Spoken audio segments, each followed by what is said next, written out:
नमस्कार दोस्तों, स्वागत है आप सभी का आज के इस वीडियो में। आज हम लोग यूपी बोर्ड के कक्षा 6 के विज्ञान विषय के प्रश्न उत्तर को देखेंगे। तो आज हम विज्ञान में पाठ 8 के सभी प्रश्न उत्तर को देखेंगे। पाठ का नाम है जंतु की संरचना व कार्य। ठीक है, तो चलिए शुरू करते हैं इसके अभ्यास प्रश्नों को हल करना। सबसे पहले प्रश्न पे आते हैं। सबसे पहला प्रश्न है हमारा, सही विकल्प को छांटकर अपनी अभ्यास पुस्तिका में लिखिए। तो हम छांट करके विकल्प देख लेते हैं। सबसे पहला प्रश्न है इसमें, भोजन का पाचन होता है, आपको बताना है भोजन का पाचन कहाँ होता है। आहार नाल में, फेफड़े में, हृदय में या वृक्क में। ठीक है, तो ऑप्शन से देख लेते हैं। सबसे पहले वृक्क को हम कहते हैं किडनी भी। ठीक है, वृक्क को और किस नाम से जानते हैं? किडनी, या तो इसी को कहते हैं गुर्दा। ठीक है, क्या कहते हैं? गुर्दा। और यह करता है रक्त को छानने का काम। हृदय है तो यह रक्त को पंप करता है। रक्त को पंप करने का कार्य कौन करता है? हृदय। फेफड़े हैं, यह मनुष्य का मुख्य श्वसन अंग होता है। जो फेफड़े हैं मनुष्य का क्या होता है? मुख्य श्वसन अंग। तो जो भोजन का पाचन होता है वह कहाँ होता है? आहार नाल में। तो इसका सही उत्तर हो जाएगा आहार नाल में। ठीक है, अगले प्रश्न पे आते हैं। अगला प्रश्न है, ख, मानव के मस्तिष्क में कितने भाग होते हैं? आपको बताना है मानव के मस्तिष्क में कितने भाग होते हैं। ऑप्शन है आपके पास 2, 3, 4 या 5। तो मानव के मस्तिष्क में 3 भाग होते हैं। तो इसका जो सही उत्तर हो जाएगा वह क्या हो जाएगा? 3। मानव के मस्तिष्क में 3 भाग होते हैं। ठीक है, आगे बढ़ते हैं। अगला प्रश्न है, श्रवणेंद्रिय है। श्रवणेंद्रिय का मतलब होता है वह कौन सी इंद्रिय है जिससे हम सुनने का कार्य करते हैं। ठीक है, तो सुनने का कार्य किससे हम करते हैं? कान से। तो श्रवणेंद्रिय कौन सी हो जाएगी हमारी? कान। तो इसका सही उत्तर से हो जाएगा कान। ठीक है, आगे बढ़ते हैं। प्रश्न घ है, द्विलिंगी जंतु है। ठीक है, तो द्विलिंगी जंतु का मतलब क्या होता है कि जिसमें नर और मादा एक ही जीव में पाए जाए उसे हम द्विलिंगी कहते हैं। और जिसमें नर अलग और मादा अलग अलग पाए जाए उसे एक लिंगी कहते हैं। जैसे मनुष्य जो हो गया, तो मनुष्य एक लिंगी प्राणी है। ठीक है, क्योंकि मनुष्य में पुरुष स्त्री अलग अलग होते हैं। तो आपको बताना है इसमें से कौन सा द्विलिंगी जंतु है। तो कुत्ता भी आपका एक लिंगी है, इसमें भी कुत्ते कुत्तियाँ होते हैं। मेढक भी आपका एक लिंगी है। इसके बाद बचा आपका जो केचुआ है, यह हमारा कैसा है? द्विलिंगी जंतु है। तो इसका जो सही उत्तर हो जाएगा वह क्या हो जाएगा? केचुआ। तो आशा है एक लिंगी और द्विलिंगी समझ गए होंगे। ठीक है, चलिए आगे बढ़ते हैं। प्रश्न नंबर 2 है, खाली स्थानों को भरिए। तो चलिए खाली स्थानों को भरकर देख लेते हैं। ठीक है, सबसे पहला है, मनुष्य में कुल खाली स्थान हड्डियां होती हैं। तो मनुष्य में कुल कितनी हड्डियां होती हैं? तो 206 हड्डियां होती हैं मनुष्य में। तो इसमें क्या भरा जाएगा? 206। मनुष्य में हड्डियों की संख्या कितनी होती है? 206। इसके बाद है, मनुष्य हृदय में कुल खाली स्थान कितने कक्ष होते हैं, यानी भाग होते हैं। कक्ष का मतलब भाग। तो मनुष्य के हृदय में कुल 4 भाग होते हैं। ठीक है, और उन चारों भागों का नाम क्या है? बाया आलिंद बाया निलय, दाया आलिंद दाया निलय। तो इस तरह से मनुष्य के हृदय में कुल 4 भाग होते हैं। ठीक है, या 4 कक्ष होते हैं। तो इसमें भरा जाएगा 4। इसके बाद है, वयस्क मनुष्य के रीढ़ में कुल खाली स्थान हड्डियां होती हैं। तो वयस्क मनुष्य के रीढ़ में कुल कितनी हड्डियां होती हैं? 26 हड्डियां होती हैं। तो इसमें भरा जाएगा 26। इसके बाद है, उपास्थि अस्थि की अपेक्षा खाली स्थान होती है। तो अस्थि क्या होती है? अस्थि का मतलब होता है हड्डियां। ठीक है, तो जो हड्डियां होती हैं वह कठोर होती हैं। ठीक, लेकिन जो उपास्थि होती है यह क्या होती है? लचीली होती है। जैसे जो कान का बाहरी हिस्सा होता है वह हमारी उपास्थि का बना होता है। हाँ, ठीक है, तो अस्थियां जो होती हैं वह कठोर होती हैं और उपास्थियां होती हैं वह क्या होती हैं, लचीली होती हैं। तो इसमें भरा जाएगा हमारा लचीली। तो यह हो गया रिक्त स्थानों की पूर्ति, जिसमें पहले आपका भरा जाएगा, पहले में 206, दूसरे में 4, तीसरे में 26 हड्डियां और चौथे में लचीली। ठीक है, देख लीजिए इसको ध्यान से। आगे बढ़ते हैं। प्रश्न नंबर 3। प्रश्न नंबर 3 है आपका, निम्नलिखित कथनों के सही जोड़े बनाइए। ठीक है, तो सही जोड़े बना करके हम देख लेते हैं। ठीक, सबसे पहला है मेढक। ठीक है, तो मेढक में क्या होता है, पाद जाल होता है। मेढक में क्या होता है, पाद जाल होता है। तो इसका मिलान हो जाएगा आपका पाद जाल से। इसके बाद है त्वचा। तो त्वचा से हम किसके अनुभव करते हैं, स्पर्श का। किसी को छूने का, जो कोई छू रहा है तो इसका पता कैसे चलता है, त्वचा के माध्यम से चलता है। तो त्वचा के द्वारा हम किसका अनुभव करते हैं, स्पर्श का। इसके बाद है कान। तो कान हमारी श्रवण यानी सुनने का कार्य करता है। ठीक है, तो ये हमारी श्रवण इंद्रिय हो गई। तो कान का मिलान हो जाएगा श्रवण से। वृक्क है, यह रक्त को छानने और मूत्र के निर्माण में सहायक होता है। ठीक है, तो वृक्क का मिलान हो जाएगा किससे, मूत्र से। ऊपर हमने बताया था वृक्क को और किस नाम से जानते हैं, किडनी या गुर्दा। कितनी संख्या होती है, 2 संख्या होती है। आकार कैसा होता है, सेम के बीच के आकार का। पंख, तो पंख किस में सहायता करते हैं, उड़ने में सहायक होते हैं। तो पंख का मिलान हो जाएगा उड़ने से। ठीक है, तो यह हो गया आपका मिलान। मेढक पादजाल, त्वचा स्पर्श, कान श्रवण, वृक्क मूत्र से और पंख उड़ने से। आगे बढ़ते हैं। अगला प्रश्न है प्रश्न नंबर 4। निम्नलिखित में सही कथन के आगे सही तथा गलत कथन के आगे गलत का चिन्ह लगाइए। ठीक है, तो चिन्ह लगा करके देख लेते हैं।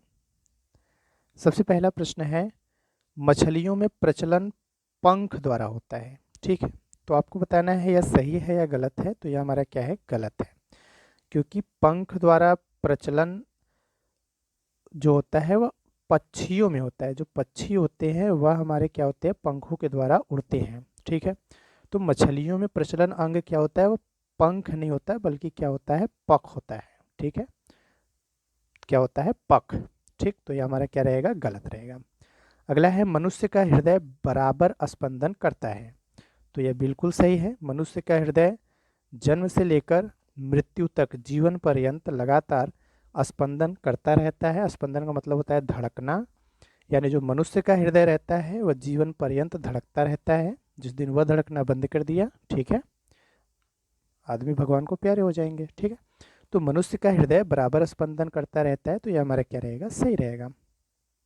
इसके बाद पुरुषों में एक जोड़ी वृषण पाए जाते हैं। यह भी हमारा बिल्कुल सही है, पुरुषों में एक जोड़ी वृषण पाए जाते हैं। आगे है, मनुष्य में भोजन का पाचन मुख से ही प्रारंभ हो जाता है। ठीक है, तो यह भी बिल्कुल सही बात है। मनुष्य में भोजन का जो पाचन होता है वह मुख से ही प्रारंभ हो जाता है।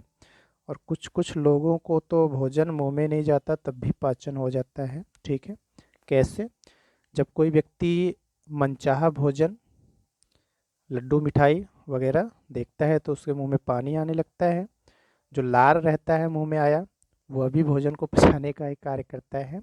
तो मनुष्य में भोजन का जो पाचन होता है वो मुख से ही क्या होता है, आरंभ होता है। जैसे ही भोजन का कौर हमारे मुख में पहुंचता है उसका पाचन वहीं से शुरू हो जाता है। जो लार रहती है भोजन में मिलने लगती है। ठीक है, तो वहीं से भोजन का पाचन आरंभ हो जाता है। तो यह हो गया हमारा सही गलत। आगे है, मनुष्य के श्वसन अंग का नामांकित चित्र बनाना है आपको। तो इसका चित्र हम आपको दिखा दे रहे हैं, जो आप लोग बना लीजिएगा। तो यह रहा आपका मनुष्य के श्वसन तंत्र का चित्र, जिसको आपको बनाना है। ठीक है, तो वीडियो रोक करके इसको अच्छे से बना लीजिएगा। ठीक, चलिए आगे बढ़ते हैं, वापस अपने अगले प्रश्न पर चलते हैं। फिर भी इसके बारे में कुछ जान लीजिए। यह है मनुष्य का श्वसन तंत्र। मनुष्य का मुख्य श्वसन तंत्र कौन सा होता है, फेफड़ा है। ठीक है, तो यही फेफड़ा के बारे में आपको बनाना है। ठीक है, चलिए तो वापस चलते हैं अपने। तो मनुष्य के श्वसन अंग का चित्र आपको बनाना है। इसके बाद आगे बढ़ते हैं। अगला प्रश्न है प्रश्न नंबर 6 का है मनुष्य में पाए जाने वाले कोई 4 तंत्रों के नाम लिखिए। तो हम आपको मनुष्य में पाए जाने वाले कुछ तंत्रों के नाम बता दे रहे हैं, ठीक है, जिसको आपको याद करना है।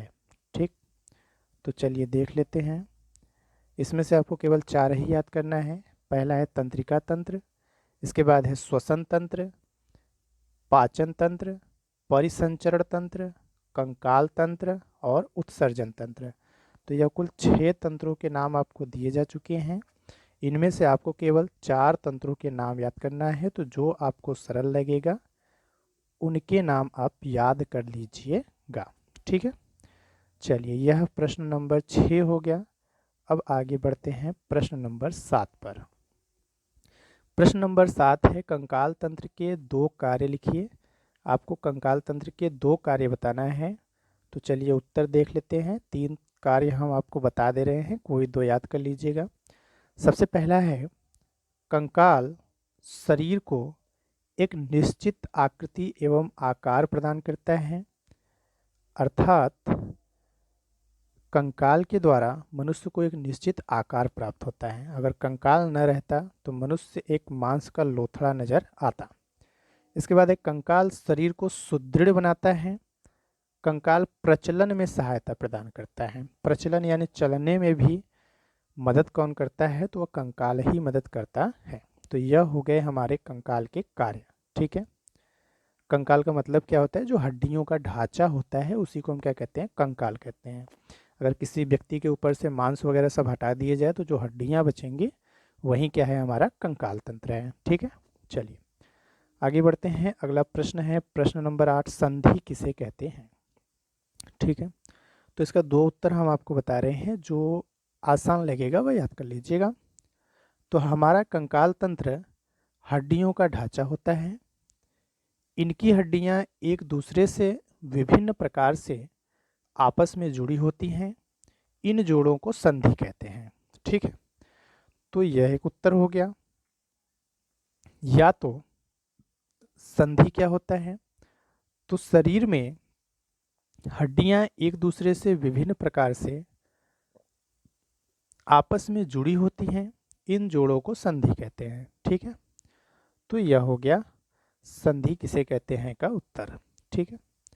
आगे बढ़ते हैं। अगला प्रश्न है प्रश्न नंबर 9, मनुष्य के हृदय का नामांकित चित्र बनाइए। तो आपको मनुष्य के हृदय का नामांकित चित्र बनाना है। चित्र हम आपको दिखा दे रहे हैं। तो यह रहा मनुष्य के हृदय का नामांकित चित्र, जो कि आपको बनाना है, ठीक है। इसमें आपका दायां आलिंद है, दायां निलय है, बायां आलिंद है, बायां निलय है, यानी हृदय के 4 भाग हो गए, पश्च महाधमनी है। इतनी चीज़ें दी गई हैं। अगर आपको कोई और अच्छा सा चित्र बनाना है हृदय का तो आप यह वाला बना सकते हैं, ठीक है। इसमें आपका उससे ज़्यादा चीज़ें दी गई हैं, ठीक। तो या तो वह बनाइएगा या तो यह। चलते हैं अगले प्रश्न पर। बनाना होगा तो वीडियो को रोक करके अच्छे से बना लीजिएगा। तो अभी आपने देखा मनुष्य के हृदय का नामांकित चित्र। अब अगले प्रश्न पर चलते हैं। प्रश्न नंबर 10 है हमारा, मनुष्य में कितनी ज्ञानेंद्रियां पाई जाती हैं, प्रत्येक का नाम तथा कार्य लिखना है। तो इसका उत्तर देख लेते हैं। मनुष्य में 5 ज्ञानेंद्रियां पाई जाती हैं, जिनके नाम है कान, आँख, नाक, जीभ तथा त्वचा।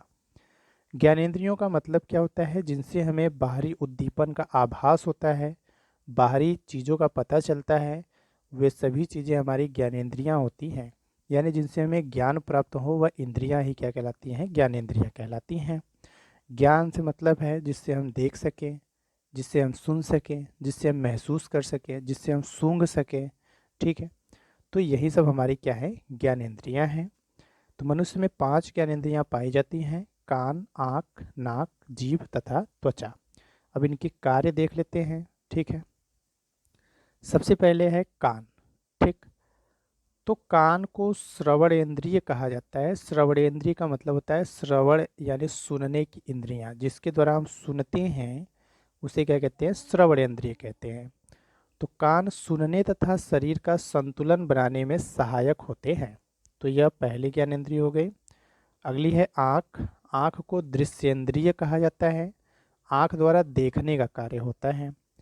इसके बाद है नाक, तो नाक द्वारा गंध का अनुभव होता है, जिसको घ्राण इंद्रिय भी कहा जाता है।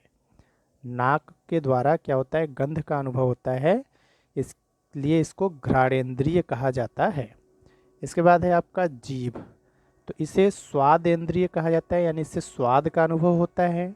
यह खाद्य पदार्थों के प्रति संवेदनशील होती है। जो जीभ होती है यह खाद्य पदार्थों के प्रति क्या होती है, संवेदनशील होती है। मनचाहा भोजन देखते ही मुंह में पानी आने लगता है। ठीक है। इसके बाद है त्वचा, तो त्वचा को स्पर्श इंद्रिय भी कहा जाता है, क्योंकि अगर कोई टच करता है यानी छूता है तो उसका पता हमें त्वचा के द्वारा ही चलता है। इसके द्वारा ठंडा, यहाँ पे ठंडा रहेगा, ठंडा, गर्म, कठोर, मुलायम, चिकना तथा खुरदरे आदि का पता चलता है। तो यह हो गए हमारे 5 ज्ञानेंद्रिय और उनके कार्य। ठीक है।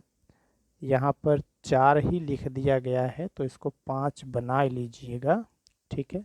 क्या रहेगा, यहाँ पे 5 लिख दिए हम, तो क्या रहेगा 5। ठीक है। अगले प्रश्न पे आते हैं। अगला प्रश्न है पाचन तंत्र का नामांकित चित्र बनाइए। तो देख लेते हैं पाचन तंत्र का चित्र क्या है। तो यह रहा मनुष्य के पाचन तंत्र का चित्र, जिसको आपको बनाना है। ठीक है। तो रोक करके वीडियो को अच्छे से इसको बना लीजिएगा। ठीक है। वीडियो अच्छी लगी हो तो लाइक कीजिएगा, दोस्तों के साथ शेयर कीजिएगा, और आगे के सभी पाठों के इसी तरह से प्रश्न उत्तर देखने के लिए चैनल को सब्सक्राइब जरूर कीजिएगा। ठीक है। चलिए चलते हैं। तो यहीं पर इस पाठ के सभी प्रश्न उत्तर होते हैं समाप्त पाचन तंत्र के नामांकित चित्र पर। वीडियो अच्छी लगी हो तो लाइक कीजिएगा, शेयर कीजिएगा दोस्तों के साथ, और चैनल को सब्सक्राइब जरूर कर लीजिएगा आगे के सभी विषयों के इसी तरह से प्रश्न उत्तर पाने के लिए। ठीक है। धन्यवाद। आपका दिन शुभ हो।